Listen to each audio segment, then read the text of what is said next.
Upon receiving word of a menacing orc attack on the town, the valiant human knight Sir James Reynolds and his stalwart companion, the dwarf Grimbolt, rally a diverse group of allies to their cause of sea human cleric, halfling rogue, half-orc sorcerer, and elf ranger.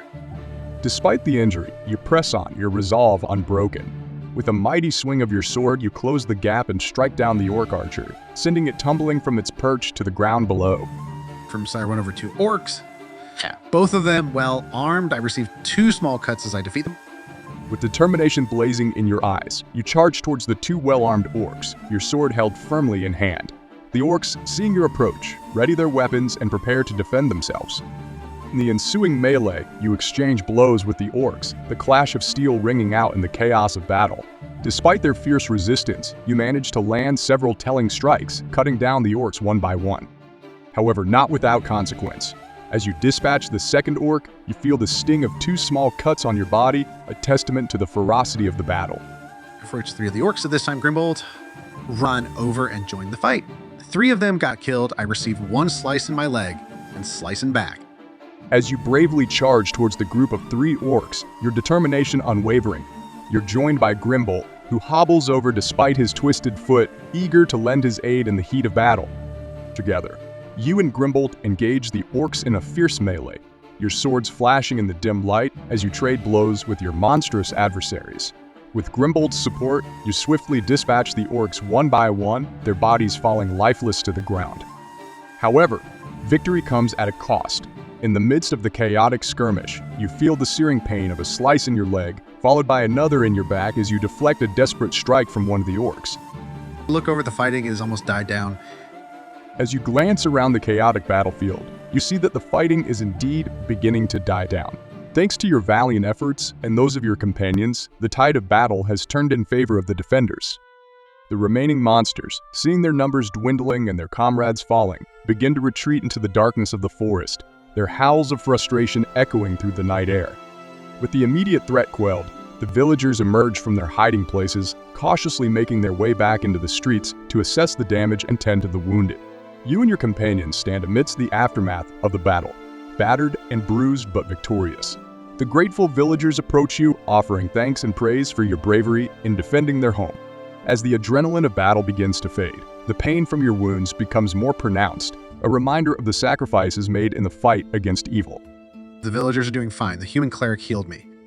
With the villagers safe and the immediate threat quelled, the human cleric steps forward, her hands glowing with divine energy. With a whispered prayer, she channels healing magic into your wounds, closing the cuts on your leg and back and soothing away the pain. You feel a warm sensation wash over you as the cleric's magic takes effect, restoring your strength and vitality. Though still weary from the battle, you stand tall once more, grateful for the cleric's timely intervention. With your wounds healed and the villagers safe, you and your companions take a moment to catch your breath and assess the situation. The sounds of battle have faded, replaced by the quiet murmurs of the grateful villagers as they begin to clean up and rebuild their shattered homes. As the adrenaline of combat wears off, you feel a sense of pride and accomplishment, knowing that you helped protect the innocent and defend the village from harm. After the fighting, the 6 of us go back to the Sleeping Hand Inn together. I joke to the rogue and the ranger. As you and your companions make your way back to the Sleeping Hand Inn, the atmosphere is one of relief and camaraderie. The tension of battle has lifted, replaced by the shared bond forged in the heat of combat. Inside the inn, the familiar warmth and coziness of the common area welcomes you back. You find yourselves a table and settle in, ready to relax and unwind after the harrowing events of the evening. Sitting across from the halfling rogue and the elven ranger, you can't help but feel a sense of camaraderie with your fellow adventurers. With a mischievous twinkle in your eye, you decide to lighten the mood with a jest. What do you call a rogue who's lost his sneak attack? You quip, a playful grin spreading across your face. Halfling rogue raises an eyebrow, intrigued, while the elven ranger leans in, eager to hear the punchline. Before you can deliver the answer, Grimbolt chuckles from his seat beside you, his gruff voice breaking the tension. A clumsy burglar. He interjects with a hearty laugh. The table erupts into laughter, the tension of battle giving way to shared amusement. It's moments like these, surrounded by friends and allies, that remind you why you embarked on this adventure in the first place. The half-orc sorcerer returned the joke. Here's the picture. The half-orc sorcerer, who had been quiet for much of the evening, suddenly grins mischievously, his eyes sparkling with mischief. Why did the sorcerer bring a ladder to the battlefield? he asks, his voice deep and rumbling. Curious, you and the others lean in, eager to hear the punchline. To cast some spells on a higher level, He declares with a booming laugh. The table erupts into laughter once more, the shared camaraderie of your adventuring party evident in the easy banter and playful jests. As the evening wears on, you and your companions continue to share stories, jokes, and laughter late into the night, finding solace and strength in each other's company. Sir James and Grimbolt decided to sleep together. Here is a picture of the in-bed chamber. As the night wears on and the revelry in the common area of the inn begins to quiet down, you and Grimbolt retire to your shared room. Despite the modest accommodations, the warmth of friendship and camaraderie fills the space as you settle in for the night. Grimbolt, though gruff and weathered from a lifetime of adventuring, proves to be a comforting presence as you both prepare for sleep. With the events of the day weighing heavy on your minds, you find solace in the shared bond forged in battle. As you lay down to rest, you exchange stories of past adventures, sharing tales of bravery, triumph, and even moments of vulnerability. In the dim light of the room, you find yourself feeling grateful for Grimbolt's companionship, knowing that together, you're stronger than you could ever be alone. With the final word of encouragement, Grimbolt bids you goodnight, and you drift off into a peaceful slumber, the events of the day fading into the background as dreams of future adventures dance through your mind. And so, in the quiet hours of the night, Sir James Reynolds and Grimbolt Stonehammer find rest and solace in each other's company, ready to face whatever challenges the dawn may bring with courage and determination. James gets up. Grimbolt still sleeps. James go down to the breakfast. A big man proclaims enchanted forest treasure has been gone. As Sir James rises early from his slumber, leaving Grimbolt still deep in his rest, he makes his way downstairs to the inn's common area, eager to start the day with a hearty breakfast and perhaps glean some news of the enchanted forest.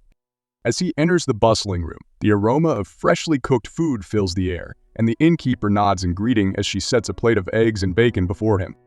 Taking a seat at an empty table, Sir James begins to enjoy his meal when his attention is suddenly captured by the booming voice of a large man standing in the center of the room. Attention, everyone. The man declares, his voice carrying across the room. I have grave news to share. The treasure of the enchanted forest has been stolen. A murmur of concern ripples through the crowd as the other patrons turn their attention to the speaker, eager to hear more. Sir James listens intently, his curiosity piqued. What could this mean for his own quest for riches in the enchanted forest? The large man exclaims knowledge about the treasure and how it is stolen. By the way, here is a picture of him. As some of you may know, the treasure of the enchanted forest is said to be guarded by powerful magic, hidden away from those who would seek to claim it for themselves. He pauses for a moment, letting his words sink in before continuing. However, He continues. it seems that someone has managed to bypass the magical protections and make off with the treasure. I've heard whispers of a dark figure, cloaked in shadow, who has been seen lurking in the forest in recent days. The man's words are met with murmurs of concern and speculation from the other patrons, each of them eager to uncover the truth behind the theft. Grimbolt comes down and hears of it. He challenges the large man's story. Grimbolt, having made his way downstairs and hearing the large man's proclamation, steps forward with a determined look on his face. Despite his injuries from the previous day's battle, his resolve remains unshaken. I challenge the veracity of your story. Grimbolt declares, his voice firm and unwavering. How can we be sure that what you say is true? Have you seen this dark figure with your own eyes, or are you merely spreading rumors and hearsay? The large man, taken aback by Grimbolt's challenge, bristles at the accusation but maintains his composure at the audience. I assure you, I speak only the truth. I may not have seen the dark figure myself, but I have heard enough from reliable sources to know that there is something amiss in the enchanted forest. Grimbolt narrows his eyes skeptically, clearly unconvinced by the man's words. I have spent decades exploring those woods, and I have never encountered any such dark figure. Until I see proof with my own eyes, I remain skeptical of your claim. The room falls silent as the other patrons watch the tense exchange between Grimbolt and the large man, unsure of what to make of the situation. The large man said that as witnesses, you had only to speak to the three sisters. So what are the three sisters? As the large man's words hang in the air, Sir James and Grimbolt exchange puzzled glances. The mention of the three sisters is unfamiliar to them, and they can't help but wonder who or what they might be. Curiosity piqued, Sir James steps forward, addressing the large man directly. Who are the three sisters? He asks, his voice laced with intrigue. The large man nods solemnly, sensing their curiosity. The three sisters are ancient guardians of the enchanted forest. Legends say they are powerful beings, spirits of the forest itself, who watch over its secrets and protect its treasures from those who would seek to claim them. He pauses, letting his words sink in before continuing. If anyone knows the truth about the stolen treasure and a dark figure behind it, it would be the three sisters. They dwell deep within the heart of the forest, in a sacred grove hidden from mortal eyes. Sir James and Grimbold exchange a meaningful glance, their resolve strengthened by the prospect of uncovering the truth.